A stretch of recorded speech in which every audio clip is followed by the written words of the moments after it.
Halo teman-teman, balik lagi bersama aku Thalia di 3T Ting Teng Talks. Obrolan seru tapi penuh makna. Bu, siapa yang kalau masak mau beli cabai kok harganya mahal? Sayur-sayur nyarinya susah, dapetnya harganya mahal juga. Ternyata ini tuh ada hubungannya tahu sama yang namanya ketahanan pangan.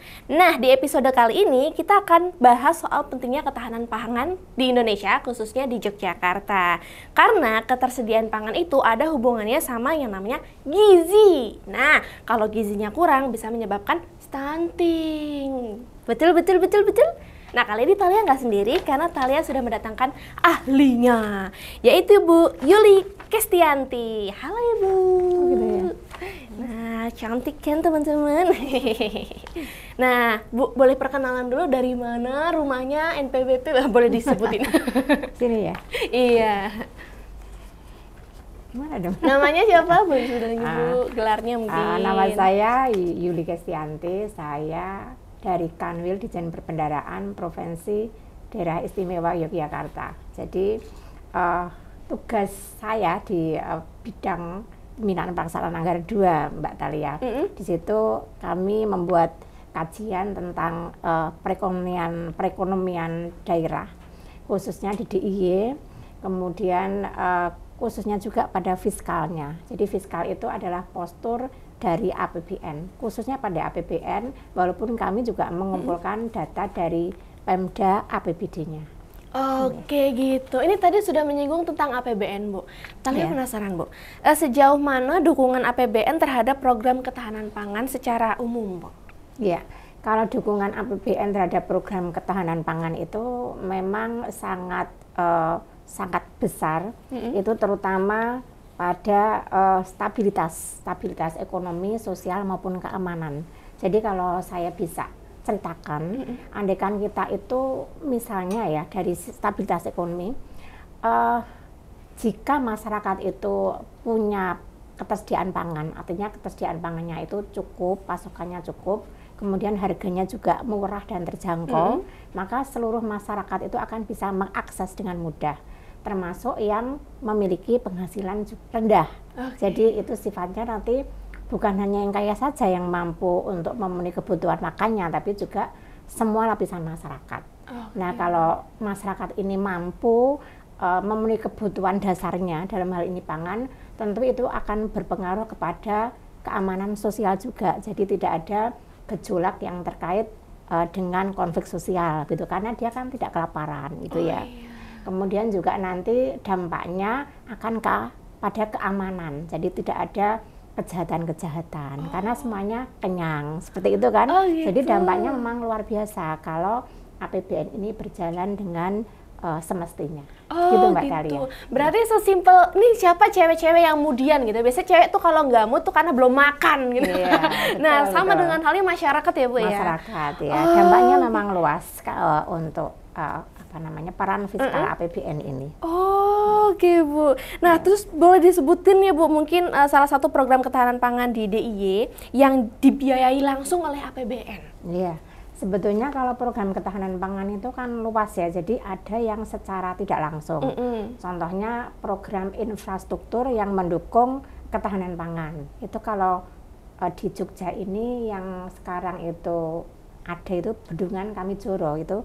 Bendungan Kamijoro ini kan ada di Bantul, dan dia itu bermanfaat bagi Kabupaten Bantul maupun Kabupaten Kulon Progo. Misalnya kalau di Bantul itu dia kan ada irigasi ya Mbak, bendungan irigasi ini berarti mengairi area pertanian atau persawahan yang ada di Bantul itu hampir 2.300 hektar. Jadi di sini kan kalau irigasi itu lancar, maka pertanian juga akan meningkat gitu, produksinya seperti itu, dan petani pada akhirnya akan mendapatkan kesejahteraan. Ya, kalau dari sisi pertaniannya. Ya. Kalau distribusi pangannya mungkin Bu? Kalau distribusi pangan memang kita itu soal ketahanan pangan itu kan yang diperhatikan 4 hal ya, yaitu ketersediaan pasokan, jadi selalu ada pangan itu. Kemudian yang kedua adalah keterjangkauan harga. yang bisa diakses semua orang, semua lapisan masyarakat. Yang ketiga adalah distribusi. Distribusi itu salah satunya ya, kalau dengan infrastruktur itu kan dengan adanya jalan atau jembatan yang menghubungkan antara satu daerah dengan daerah yang lain, sehingga dengan konektivitas ini perdagangan menjadi lancar. Gitu. Berarti kalau misalkan ya Bu, cabai di daerah Jogja nggak ada harus ambil dari daerah lain. Betul. Nah, itu didukungnya dengan jalan yang disediakan dengan infrastruktur, ya. Jadi memang harus ada kerjasama antar daerah ya. Antar daerah itu baik di dalam provinsi sendiri, misalnya antara Kabupaten Gunung Kidul dengan Kabupaten Kulon Progo, itu kan internal di dalam provinsi. Bisa juga mengambil bahan baku tadi atau bahan pokok cabai contohnya itu dari daerah lain, misalnya dari Jawa Tengah. Tentu kalau dengan adanya jalan yang mulus, kemudian tidak transportasi macet, yang tidak macet, itu akan memperlancar. Gitu ya. Berarti itu bukan cuma sesepele, oke, kita ambil makanan dari tempat lain, tapi nggak yaudah ambil aja gitu, nggak ya Bu? Infrastruktur dipikirin, jalan lobang-lobang ditambel-tambelin gitu Bu ya? Betul. Kalau misalnya semisal ketersediaan pasokan itu cukup, kalau distribusi tidak lancar, kan juga tidak bisa diakses oleh masyarakat di daerah yang lainnya gitu. Atau kalau macet keburu busuk di jalan ya Bu ya? Keburu busuk, Oke. Wah, ini apa dampak program ketahanan pangan terhadap kesejahteraan masyarakat yang sudah terasa nih Bu di Jogja? Dampaknya ya, kalau kesejahteraan pangan terhadap kesejahteraan masyarakat.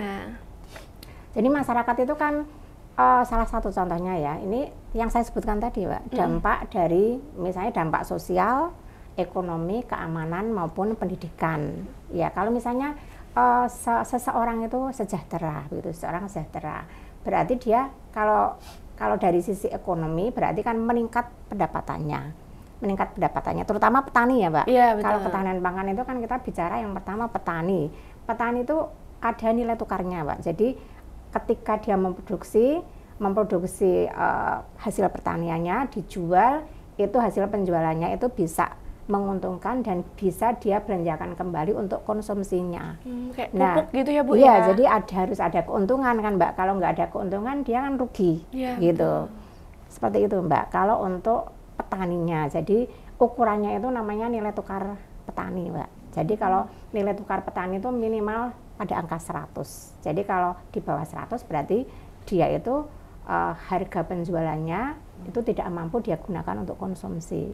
Nah, berarti ini kasihan kan petaninya. Makanya pemerintah itu memberikan dukungan melalui fiskal baik APBN maupun APBD kalau di daerah ya untuk mendukung pertanian itu. Salah satunya infrastruktur tadi diperbaiki, kemudian juga mungkin memberikan pemahaman atau pelatihan kepada para petani, khususnya petani-petani milenial, mudah-mudahan tertarik untuk menjadi petani. Karena petani yang sekarang itu kan sudah sepuh-sepuh. Usianya di atas 55 tahun, itu sekitar 50% lebih, sehingga pertanian kalau tidak ada regenerasi tentunya juga program pemerintah kita untuk ketahanan pangan juga akan terpengaruh. Gitu Mbak Dahlia. Gitu. Ibu, kita kan ngebahas soal yang namanya kesejahteraan masyarakat. Dan misalkan Ibu, saya nanya, harga cabai di satu daerah misalkan di pasar Jogja ini beda sama harga yang pasarnya di ujung sana. Nah, itu alasannya kenapa Bu? Padahal masih sama-sama daerah Jogja. Iya. Jadi kalau cabai itu kan bagian dari bahan kebutuhan yang bisa mendorong inflasi, Mbak. Inflasi itu artinya perubahan harga. Inflasi itu bisa dari hari ke hari atau dihitung dari bulan ke bulan. Nah, untuk pengendalian inflasi, misalnya kita melihat harga cabai. Harga cabai itu kan ada harga eceran tertinggi kan yang ditetapkan pemerintah. Nah, di Jogja ini ada yang namanya Pasar Segoro Amarto namanya. Itu ada di Pasar Beringharjo, ada di Pasar Keranggan, itu mengendalikan harga. Jadi kalau kita saya pengen harga yang memang murah, artinya murah itu wajar itu, yang dikendalikan oleh pemerintah, itu ya masuk dulu ke pasar yang ada di Segoro Amarto. Itu acuannya Mbak, di Segoro Amarto itu. Kalau di situ itu harganya pasti sudah pas. Artinya pasar itu akan menjadi indikasi kalau Segoro Amarto itu pas harga di luar itu normal, maka pasar itu bakal sepi gitu indikasinya. Tapi kalau harganya di luar itu mahal, orang-orang yang tahu akan masuk ke Segoro Amarto. Oke, berarti kita nggak bisa nyalahin pemerintah terus ya Bu. Oh ini harga cabai naik gara-gara pemerintah nih. Oh enggak. Itu kalau skala di IE ya kebetulan kalau kami ini kan ada di ranah APBN pemerintah pusat. Hanya kalau pemerintah daerah itu hanya tahu-tahu sedikit gitu Pak. Oke, berarti kalau di Jogja sendiri untuk harga-harga tuh bisa diceknya langsung ke pasar yang ada Segoro. Namanya Segoro Amarto, itu ada di beberapa pasar, di Beringharjo, di Pasar Sentul, kemudian Pasar Keranggan, itu ada 4 mungkin. Nah, itu bisa cek langsung ke situ biar dapat harga termurah ya, ibu-ibu gitu kan biasanya gitu yang ya. Yang diatur oleh pemerintah. Nah, jadi kalau murah atau tidak atau mahal itu kan sifatnya kan relatif. Ya, relatif ya Bu ya. Oke, ini kalau aku mau tanya tentang isu ya Bu. Isu strategis ketahanan pangan di DIY ke depan ini akan seperti apa Bu? Kalau isunya ya,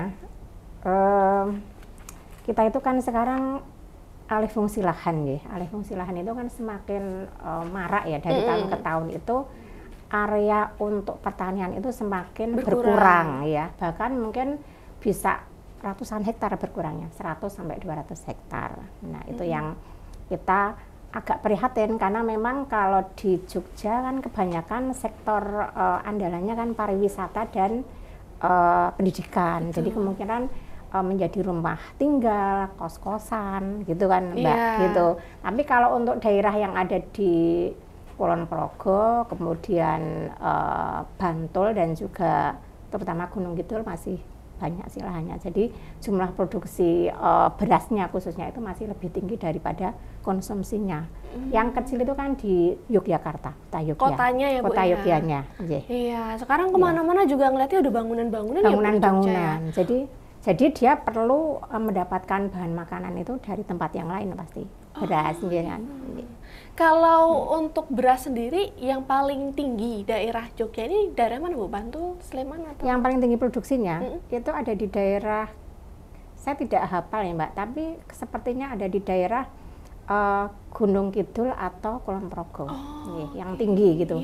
Dan dia mampu memenuhi kebutuhan daerahnya sendiri. Gitu. Jadi ada sisa yang bisa dialihkan ke daerah lain. Oh, keren. Gitu, sebetulnya. Ini juga ada hubungannya sama petani milenial yang tadi sudah Ibu bilang gitu ya Bu ya. Lahannya berkurang, petani juga nggak ada, ya udah nggak ada beras. Nah itu, yang takutnya seperti itu. Oke. Nah ini untuk mengatasinya apa yang sudah pemerintah rancang nih Bu, pemerintah Jogja rancang untuk mengantisipasi isu ini? Sebetulnya kita kalau masalah apa yang dirancang, kita itu hanya bisa memberikan rekomendasi ya, memberikan semacam rekomendasi. Kalau dari pemerintah pusat itu mudah gitu ya, itu diatur dengan kebijakan yang misalnya menetapkan kawasan pertanian gitu. Jadi kawasan itu jangan dibangun lahan uli gitu ya. Kalau untuk kawasan pertanian ya jangan itu saja, jangan dialih fungsikan untuk menjadi yang lain gitu. Jadi ditetapkan dengan aturan gitu loh Mbak. Gitu. Oke, tapi itu sebatas menyarankan ya Bu ya? Sebatas rekomendasi, hanya kan nanti kan Pemda sendiri kan pasti punya kebijakan-kebijakan tertentu ya yang memang dia punya pertimbangan untuk menetapkan ini atau itu begitu. Oke. Boleh dikasih bukan polis atau respon rekomendasi terhadap tantangan ketahanan pangan di DIY ini? Ya, mungkin disebutkan sesuatu gitu. Oh iya, sebentar ya Mbak. Oke, boleh. Sebentar ya Mbak. Soalnya ini berbasis data ya teman-teman, jadi nggak boleh asal gitu. Iya, betul. Jadi itu tadi kalau polisi responnya atau rekomendasinya itu misalnya ya itu yang tadi SDM ya. SDM itu mendorong petani milenial. Petani milenial itu kan yang usianya kira-kira ya 35 tahun ke bawah atau 40 tahun ke bawah itu kan mereka pastinya sudah lebih paham tentang internet, kemudian teknologi modern, kemudian mungkin mekanisasi pertanian dia pasti sudah paham gitu. Tapi kalau untuk menggantikan petani-petani yang sudah sepuh yang mungkin sebagian besar beliau-beliau ini kan juga pendidikannya juga tidak tinggi ya kalau para petani ini. Mendorong petani milenial. Mudah-mudahan tertarik gitu. Itu rekomendasi, jadi harapan kita. Belum tentu nanti si para anak muda ini bersedia kan Mbak. Tapi tetap ada sosialisasinya gitu ya, ya Bu tetap ya? digencarkan kan, petani milenial ayo gitu kan. Ke depan itu sebenarnya kan prospeknya bagus juga untuk petani milenial dengan programnya Pak Prabowo ini. Betul, apalagi didukung teknologi ya Bu ya sekarang ya. ya? Dengan teknologi kan lebih Satset mudah lagi, satset gitu ya. Iya. Sekarang aja traktor udah nggak pakai sapi apa lembu ya Bu ya? Iya, Udah tinggal dek. Iya, betul. Yeah. Terus apa lagi nih Bu? Kemudian tentang penguatan infrastruktur pertanian. Infrastruktur pertanian ya sebetulnya apapun bisa menjadi infrastruktur. Salah satu contohnya tadi bendung tadi ya, bendung Ngamijoro, bendungan. Karena di situ ada irigasinya. Itu juga mendukung sektor pertanian. Sangat mendukung kan Mbak? Iya, betul. Jadi terus kemudian ada lagi yang terkait dengan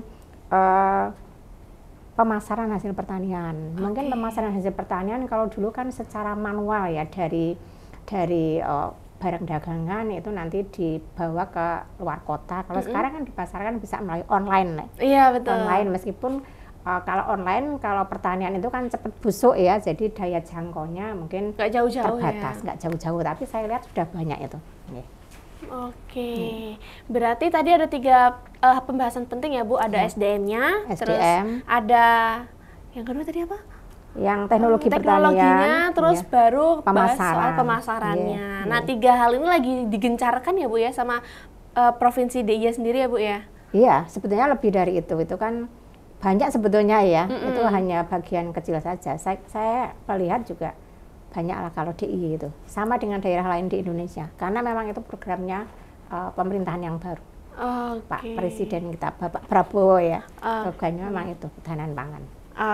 Nah Bu, ini kalau bahas soal strategi-strategi yang tadi sudah disebutkan ya Bu, yang sudah works banget terjadi nih di Jogja, itu yang bagian apa Bu? Kalau di Jogja itu yang pasar Segoro Amarto tadi, itu kan kita itu juga ada di Jogja itu kan ada TPID, Tim Pengendali Invasi Daerah, gitu. Nah itu kan Segoro Amarto itu idenya sebetulnya berhubungan dengan TPID untuk mengendalikan inflasi itu tadi. Kenaikan harga ya, supaya harga itu tidak naik. Sebetulnya kan harga itu naik itu pada momen-momen tertentu kan Mbak. Misalnya momen Lebaran gitu gitu, momen Ramadan, di mana di situ dibutuhkan banyak sekali makanan dan minuman yang membutuhkan bahan pokok kayak gitu. Nah itu terus harganya itu naik, telur tiba-tiba naik, beras, terigu gitu kan, daging, telur, daging gitu ya. Akhirnya itu dikendalikan melalui operasi pasar misalnya seperti itu, atau pasar murah seperti itu. Kalau Segoro Amarto ini udah berjalan berapa tahun sih Bu, kalau di Jogja sendiri?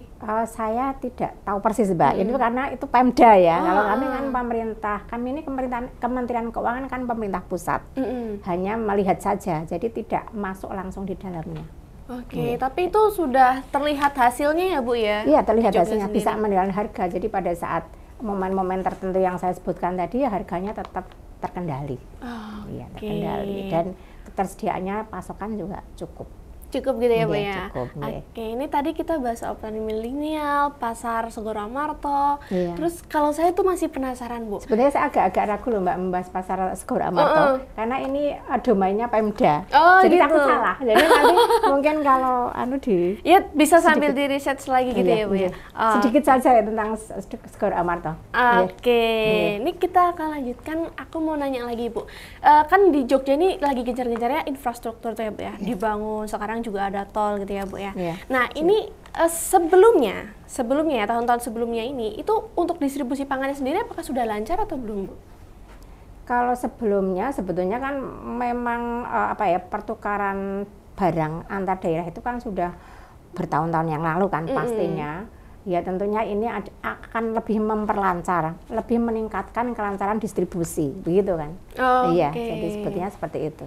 Jadi nanti akan lebih terasa efeknya gitu ya Bu ya? Jadi semakin cepat, semakin barang itu bisa kita terima, dan semakin bisa kita konsumsi secepat-cepatnya kan, bagi end usernya itu. Nah, kalau distribusinya udah lancar, makanan udah lebih lengkap, gizi makin terpenuhi gitu ya Bu ya? Betul, nanti hubungannya kalau gizi terpenuhi ya, misalnya masyarakat di rumah tangga itu, anak-anaknya kan punya makanan yang cukup. Betul. Jadi mengurangi stunting yang Mbak Thalia tadi sebutkan bilang di awal. Ya. Oke. Kalau untuk makanan gizi itu sebenarnya nggak harus yang mahal ya Bu ya. Kayak Iya, telur, tempe itu juga Iya. bergizi ya Bu ya. Iya. Nah, itu tuh bahan-bahan yang mudah dicari di pasar, harganya juga murah, jadi nggak ada alasan lagi untuk makan makanan yang tidak sehat. Betul ya Bu ya? Tapi yang anak-anak muda sukanya makanan yang tidak Iya, sehat. Korean iya. Itu boleh tapi jangan banyak-banyak gitu ya Bu ya. Sering-sering ya. Nah, ini di Jogja ini udah sangat mantap sekali untuk ketahanan pangannya sendiri ya Bu ya. Insya Allah dikembangkan. Ya, dikembangkan terus dari segi SDM-nya, distribusinya, sampai teknologinya, semua lagi di-up gitu. Jadi untuk orang Jogja ini nggak usah khawatir gitu ya Bu ya. Iya. Insya Allah kalau dari sisi ketersediaan pangan itu ada tim TPID tadi, tim pengendali inflasi. Itu artinya kan inflasi salah satunya kan pangan. Iya, betul. Yang terus berubah gitu ya. Iya. Cepat berubah, cepat naik dan cepat turun. Iya, nah itu semua udah diatur, jadi kita bisa lebih tenang. Iya, makasih loh Bu dan jajarannya udah dikasih informasinya secara lengkap dan detail gitu ya Bu ya. Jadi kita para warga Yogyakarta tidak perlu khawatir lagi tentang ketahanan pangan di Jogja sendiri gitu ya Bu ya. Oke, terima kasih Bu sudah datang di studio kita. Besok datang lagi ya Bu dengan pemaparan yang baru lagi. Gitu Siap. Terima kasih Mbak Thalia. Sehat-sehat Ibu. Terima kasih Mbak Thalia. Iya, jangan kemana-mana teman-teman T3. Besok kita masih datang dengan episode yang lebih muantung lagi. Penasaran insight-nya apa? Ya ditungguin tetap di YouTube TVRI Official Yogyakarta. Bye-bye!